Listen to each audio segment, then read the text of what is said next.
Ish has finally hit the fan. That's what I say when I can't say the other word. A huge BBC article came out this week trashing Etsy and their holds on seller funds. And finally, this gets Etsy to do something. This and more in this week's episode of Seller News. Let's go.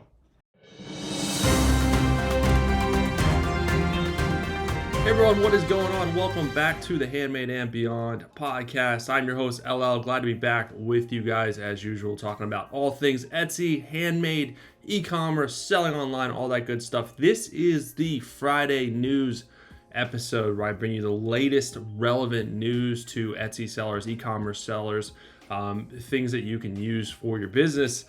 And the first topic that I'm going to talk about is something that's really got people upset. And I can't remember people being this upset in recent memory. Probably the last thing that people were this upset about was the fee increase.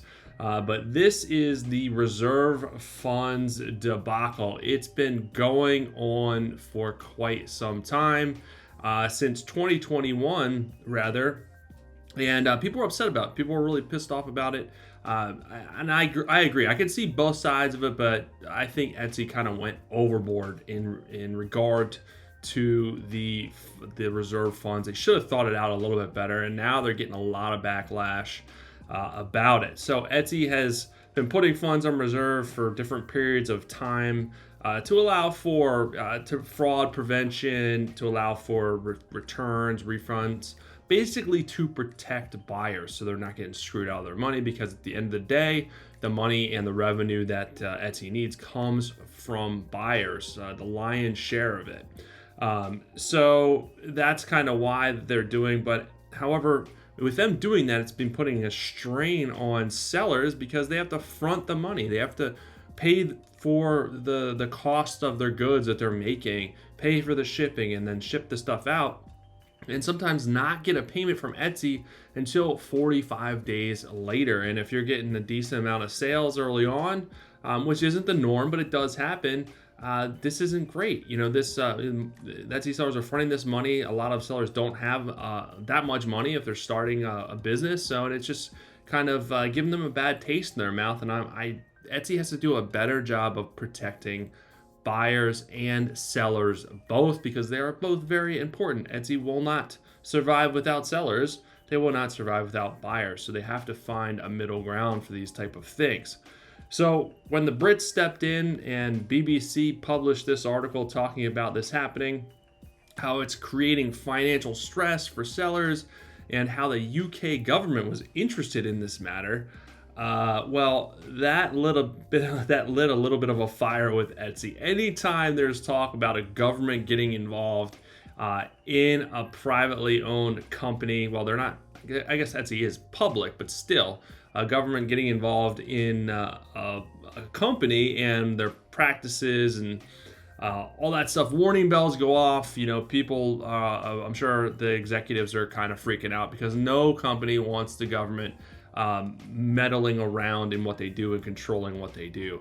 So, with that being said, this week Etsy announced the following changes. Funny how that works, right? Suddenly they are making changes to this process that's been going on for some time. There's been a lot of there's been a lot of people really upset about it. So it took that for them to finally make changes. So here's what they're saying they're going to work on rolling out in the next few days. One, they're making more reserves more dynamic for the vast majority of sellers. We are substantially decreasing the percentage of funds we have on hold in reserve. Two, they're improving communications to sellers who are newly placed in reserves to help them understand our logic and how to get their funds released earlier. And three, they're making adjustments for issues that are beyond sellers' control. We are aware that there are limited options for low-cost tracking shipping services in the UK and other markets. We will be adjusting our criteria and making accommodations so that sellers can still have their funds released quickly. One of the big things that was happening is sellers weren't able to input tracking information, thus putting their items on hold because Etsy couldn't see that the items were shipped out. again, they didn't want people to not ship out items, take the money, and run. So they wanted to find a way to try and protect buyers. However, in return, doing that, it's screwing the sellers as well. So I know that's what they're talking about there as far as the tracking and the shipping. Etsy's payments lead, Chirag Patel said, I'm sure I butchered that, I'm sorry, said in Tuesday's announcement that the company used payment reserves on a very limited basis to keep our market safe. We introduced payment account reserves in 2021, and to date, it's been successful in helping us to deter fraudulent activity and ensure reliable shopping experiences, Patel said. However, as we expanded and iterated on the program to further protect the marketplace, we recognize it may have led to disruptions in how some sellers manage their day-to-day operations. You think? You think it disrupts things? Get a lot of bad press. Not great, but at least they're doing something about it finally, and hopefully things get better, especially for those that have been impacted by the reserves. And honestly, hopefully it doesn't happen anymore. I'm tired of talking about it. I've talked about it a couple of times. Tired of hearing about it. I just want them to do the right thing for both buyers and sellers. They're a big time company. I'm sure they can figure it out and they don't have to go kind of overboard with these types of things. All right, that brings us on to the next thing that is going to piss people off that Etsy is doing. Since that's the theme of this episode, we're going to keep going and we're going to make sure to ruin your Friday. I don't intend to do this, but you guys need to know about this stuff. Hopefully, just hearing me brightens your day. I don't know. So first, the thing that's happening now, and if you pull up the Etsy app, the orange one, it's not Sell on Etsy app, it's just the Etsy app, whatever, it's the orange one. They used to have 3 apps, now there's just 2. So it's the orange one, it's the ones that buyers use. So if you go in and you look at a listing and you search for something and you pull up that listing, the first line of the title is clickable. There you go. In the Etsy app. So I'm not sure if this is a test. I've heard that it's a test. It may be permanent. I don't know, but it is definitely there for me. I'm not sure if it'll be there for everybody, but you can definitely 100% go to any search for anything, go to that listing. The first set of keywords is clickable. And basically once you click on that, it will do a search for that set of keywords, which is usually like a long tail keyword, and it'll bring up search results. So you could literally bounce from the item you're looking at to a new search completely of a bunch of other items that are related to that. So this remains to be seen if Etsy's going to announce this, that it's going to be permanent, or that it was just a test. I'm not sure. But of course, people are upset about it because it's one more deterrent, one more way to get people not to buy from you. They can bounce from your listing to other listings that they may find. And Etsy's released other things in the past. Like if you go to a listings on the desktop and even on the mobile app and you scroll to the bottom, it's going to have related competitor listings there. So that is a way to get someone to bounce from your page and go buy from competitors. So this is something that's upsetting people. They're basically saying that Etsy's doing everything possible to get buyers not to buy from you.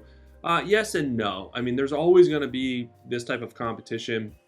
This is the price you pay to sell on Etsy, to use their traffic and capture their traffic. If you start your own line, your own website, you can certainly not do that. Obviously, you wouldn't do that, but you're not gonna have any traffic. It's gonna be a lot harder to get as much traffic as Etsy gets. So you got to deal with these little bit of things. But it's even more of a reason to make sure that your listings are on point when someone clicks on them, because Etsy wants to make sure people buy something, whether it's from you, whether it's from someone else. It doesn't really matter as long as someone is buying something. So they're going to continue to give what they think is a better buying experience, more options, more relevant options to buyers so that they buy something.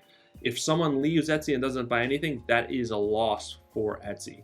They want to ensure that someone buys something before leaving the platform. That's how they make money. You have to do your due diligence and make sure that you're honing on your listings, make sure your descriptions are good, your photos are good, everything is good, so you have the best chance that they will buy from you and not bounce to someone else. But at the end of the day, there's not much you can do about this besides working on your own shop, worrying about your own shop, and giving it your all and doing the best you can, and trying to not let stuff like this deter you. Trying to not let this bring negativity to you. It's not going to do you any good. You're just going to resent things and end up giving up, and that's not what you should do. If you want this, you should find a way to do it, and you can, and I believe that you can too. And I've said this before, not to get on a soapbox, but if you don't like changes, selling online probably isn't for you, because there's going to be tons of changes always, and probably a lot of those changes you're not going to like. But that doesn't mean that you should let that stop you or deter you from your goals and your mission and what you want to do with your business. You can always pivot, try new things, go to different marketplaces, but never use it as an excuse to give up. Never use it as an excuse to just spend all day bashing Etsy on message boards and complaining and moaning. That's not going to help you. That's certainly not going to help you, and that's not going to help change anything. There's forums for that. There's surveys for that, or if you want to do that the right way. But try to think of the glass half full. Try to think of it positive, and you'll be a lot better off than taking it in a negative way. That is my advice for you. I know sometimes that's harder, easier said than done, but just take it from experience. There's going to be lots of changes like this, good and bad. The bad, you just got to let go and then focus on the good things that are bound to come. And that brings us to the third thing Etsy is doing to hurt our shops. I'm just kidding. I don't have a third thing. I know. What a crappy joke. But hey, I wanted to end with something positive, or at least nothing, which is, in terms of this episode, it is something positive because there's nothing else bad coming with this episode. I usually wanted to try and find something good, but I don't have anything relevant that Etsy has done that's big news that's good right now. I will hopefully find something for next week's episode, and I'll try to stop hitting my mic. I'm sure if you've heard that, I keep banging. I move my hands around a lot, and I'm smacking my mic with my hands, and I'm sure that doesn't sound good. I'll probably have to try and edit that out later, which is great. I love making more work for myself.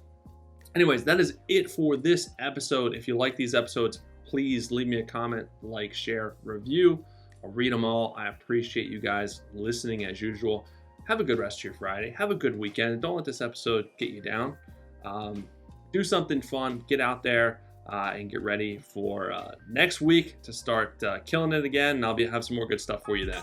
Have an amazing rest of your day and weekend.